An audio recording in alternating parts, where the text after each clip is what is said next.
Yeah. So hope you can see me and you can hear me. And I think Viviana is joining, my guest speaker today. Hey, Viviana. Hi. How are you? Good. How are you? Good, good. Nice to see you. And thank you for your time today. Oh, yes, absolutely. It's great to be here. So thank you for inviting me. Yeah, thank you. Okay, so I know how busy you are, and I know you are just recovered, after COVID. So I don't want to take too much of your time, and we'll try to ask you a few questions. But before that, I would like just to say to my clients, followers, that as a career coach, I use LinkedIn a lot. I use LinkedIn for networking. I used to put my content out for generating leads and to stay in touch with my ex-colleagues all over the world, and also just to keep my eye what's happening in business world and in job market. So I use LinkedIn a lot, and I do advise to all my coaches, to all my clients, to use LinkedIn for different purposes, whether it's networking or job search. And I provide as much support as I can, but I'm not expert in LinkedIn. So this is why I requested today to help my clients and to help my followers more with LinkedIn. I've requested a professional LinkedIn experience trainer, Viviana Muñoz, to join this call and provide us some tips and secrets about, what LinkedIn can give us and how it can help us in whatever we're trying to do, whether it's job search or just expanding our network. Yeah, so Viviana, I saw the statistics on LinkedIn recently, and I saw that 810 million people are on LinkedIn these days, and 57 million companies, are on LinkedIn. So this is really mind-blowing statistics. So why do you think LinkedIn became so popular recently? And is this somehow related to pandemia or so? What's your thoughts? So it's funny that you say that because just about a year ago, the people that were on that platform were about 300 million. So now it's gone all the way up to 800 million. So a lot of people are using that platform for different purposes, right? And it depends whether it's career based or if they're starting a business. The majority of the people on LinkedIn are starting their own online business. So they are offering, services, products, different opportunities. So and that a lot of that had to also do with the pandemic, right? Because we were all out of work for such a lengthy time that it gave us a different perspective on the way that we manage our time, the way that we manage our finances. So, a lot of the culture has changed, right? When it came to having a corporate job versus being an entrepreneur. I think a lot of people, they want a backup plan. So just in case if something does happen, then they'll have something to fall on, so to fall back on. So so I would say for sure that has a huge impact as far as what happened during the pandemic to the growth of LinkedIn today. Okay. So as you just said, and as we know, people use LinkedIn for different purposes. But what would you say is the primary purpose people use LinkedIn for? The primary purpose for people that use LinkedIn is for opportunities. No matter what that opportunity looks like, whether that is a job opportunity, whether you have your own maybe side business, and then you have a different opportunity that is, maybe has arisen from a different perspective. Maybe a company wants to hire you for a specific role, or maybe someone wants to partner with you for a specific, maybe plan or project that they're working on. The main goal for people that are on that platform is to create opportunities for themselves. The platform is still heavily used for job searching. In fact, there are over 10 million jobs opportunities on that platform. And because a lot of our candidacy is based off of networking, a lot of people still use that as a job search tool. So then this way they can nurture, build relationships, and get to the specific roles that they desire. I see. Yeah. And what is, do you know what's the statistics, actually, how many people do find jobs through LinkedIn search, through LinkedIn opportunities? So that's a good question. And I haven't found any information that targeted a specific number of candidates that are hired through that platform. But as far as like the application process and the hiring process, it is up to 70%. And that's also because in that particular platform, you're able to see where you stand at as far as candidacy is concerned. So you're able to see kind of like where you stand. Are you top 10%? Are you bottom? You know, maybe you're in the 50% market. So that platform has a lot to offer when it comes to, you know, job search versus like maybe Indeed or maybe Monster, where you're not able to see those statistics clearly as you would in the platform. So when LinkedIn offers you, or when you're able to see that, it is a paid premium membership that LinkedIn offers, but it's a very resourceful tool, especially if you want to, you know, be hired, you know, in a specific role. Yeah, I see. And Viviana, so some of my clients, they are very new on this platform, so they haven't used it much before. I would say it's evolved recently. So if someone is new on the platform, what would be your advice? Where to start from? What to know? What are the basics they need to know? So depending on what your goals are for the platform, if your goals are for career building, then what you want to do is you want to craft and optimize your profile that aligns with the job search that you're seeking. So if you maybe want to look for a software developing company and you want to sell software as a sale, right? Or you want to, you know, do maybe like management. It all depends on your goals. So when you're starting your profile, they're going to ask you some questions and they're going to ask you what the intent of the profile is. And the reason for that is so then this way it could open more doors for recruiters to be able to see your profile. So when you are starting on the platform, the first thing you want to do is make sure that your platform or your profile is 100% complete.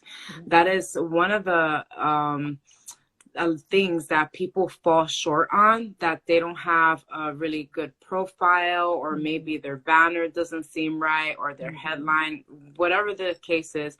Your profile should be 100% complete. And so then this way, when a recruiter does go into your profile, if it's intended for that, then they'll be able to see that you're serious about you know, that job search. And even if you do it as an entrepreneur, your profile should be complete 100%. Doesn't matter. Now, another thing that you want to focus on as far as your profile is optimizing your profile with specific keywords that you want people to either search for you or to address you as. Because it's similar to like if you were looking for, let's say, how to grow plants on the internet, right? And you see a whole list of articles based on how to grow plants. So it is keyword optimized for that specific topic. And the same thing is on your profile. So if a recruiter or maybe someone is looking for a career coach, right, they'll type it into the search engine and your profile can have an opportunity to stand out if it's optimized, and you'll be able to get more exposure, more profile views when it comes to like what you want to do specifically, but having a goal in mind and making sure that you know exactly what you want the outcome to be of your profile. That is the number one thing that you want to do, or the first thing that you want to do is make sure you know what you want to come out of your profile. Yeah, excellent. That's excellent to know. And yeah, definitely it is important to ensure that your profile is attractive, that it is, in good shape. So, and I know it's a little bit subjective because different people, different recruiters will be looking at your profile and they have different, views how their profile should look like. So just for you, I mean, like you work with LinkedIn for a long time now and you know all about it. So what's attractive for you? If you look to someone's profile, what will be, 2-3 things will catch your attention, if it is in the profile, it's not in the profile. So one of the things that I like to look at is your profile photo. And there's a few things, but if I have to name one of the key things that I look for is your profile photo, an intro video. LinkedIn allows you to create a 30-second intro video, so you can, kind of introduce yourself and talk about, whatever. Yeah, you had this. I saw, actually, I really liked it. You had this on your profile. Yeah. Yes, the intro video, because it humanizes you. Like it's almost like someone is coming to your house, right? They're knocking on your door and and you're kind of like introducing yourself. So it humanizes the experience, especially with all this, social media. Everyone's on the internet. Nothing is really as personal as it was before because everything is so digitized. Yeah. Another thing that I like to look at is how what are their contributions to that platform? What are their online behaviors? Like, are they putting up any content? Are they commenting maybe something resourceful on other people's comments? Are they engaging? Who do they follow? So kind of like see what their online behavior is and a little bit about them, because that will give you an idea of what kind of person this person is, and if you want to connect with them. Yeah, I see. Yeah, thank you. That's I hope this is very helpful for everyone. So yeah, so now we've created the profile. Yeah, so let's go to content. So what's the attractive content? I mean, like, again, it may be subjective. It differs from depending what you are, looking for. But in general, do you have any advice, any tips on how to make your content look more attractive? Yeah, absolutely. So, it's very similar to the intent of your profile, right? What do you want your audience or your readers to gain out of your content? Are you looking to grow your following? Are you looking to have someone schedule a call with you? Are you looking to be, motivational? So it depends on the intentions of your content.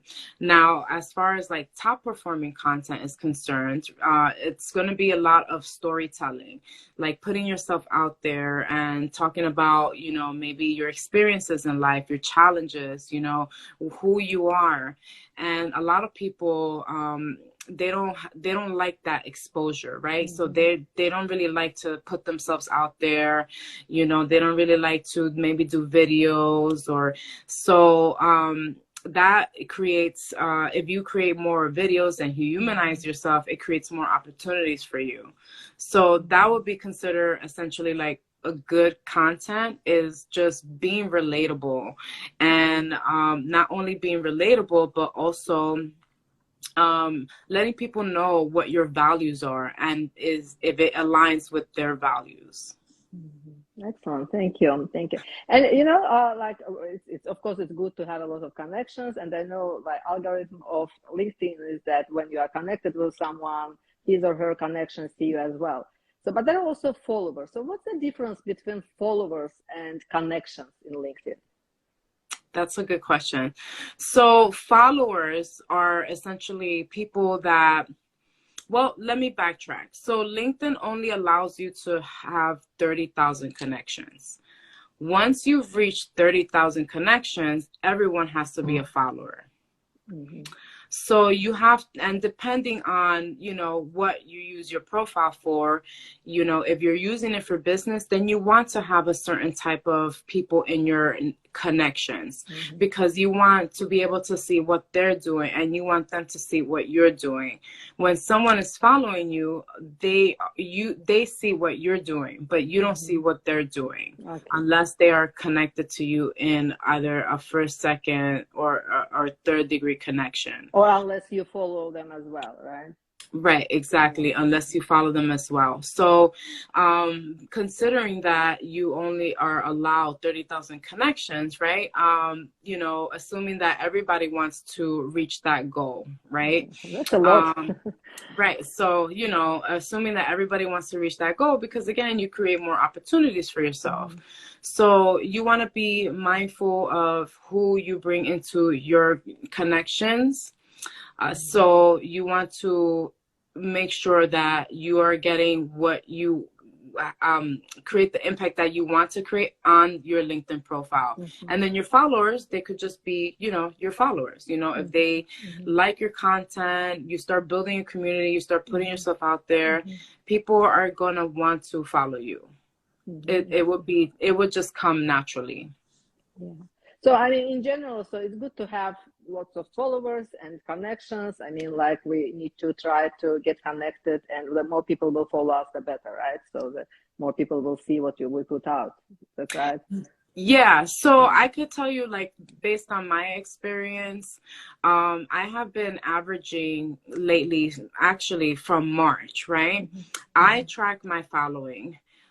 Because I like to see, you know, kind of where I'm at every month or every week. So I track my following, and I've gained almost 9,000 followings in 2 months. Oh, wow.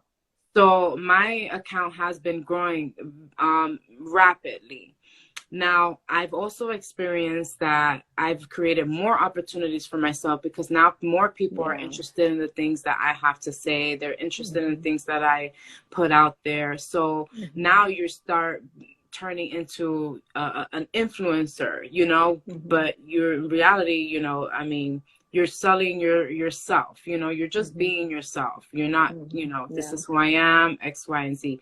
So having the following is really going to be very impactful when it comes to people connecting with you. And I'm saying that, again, because of experience, because what I've experienced. Yeah, amazing. Wow, that's a lot. 9,000 in 2 months. Congratulations. Thank you. And Viviana, any secret tips you can share, you know, about, you know, what we need to know about LinkedIn, like, which we cannot look up or find anywhere, anything like, you know, secret tips?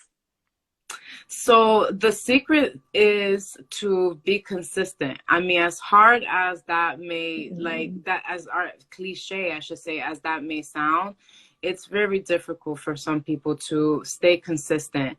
If you, and treating LinkedIn, like, it depends on your goals, right? So I treat my LinkedIn as a business. So there are dedicated times that I work on the platform every single day at the same time.